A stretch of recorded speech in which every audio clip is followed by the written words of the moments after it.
मरियम देखो, मेरी साइकिल की चेन निकल गई है। ओहो उस्मान, अब हम पार्क कैसे जाएंगे? अब मैं खुद ठीक कर लूंगा, मुझे आता है।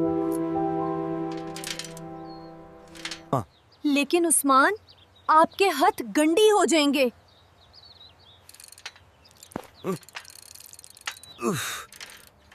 ये तो लग ही नहीं रही, बहुत सख्त है। क्या मैं अब्बू को बुला कर लाऊं? नहीं मरियम, मैं बड़ा लड़का हूँ, खुद करूँगा। ठीक है, मगर गुस्सा क्यों कर रहे हो?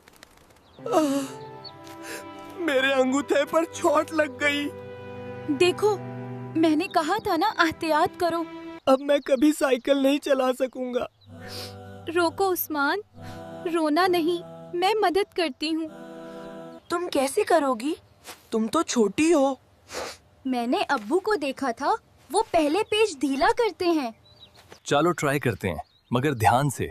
आप कपड़े से पहिया पकड़ो, मैं चेन चढ़ाती हूँ।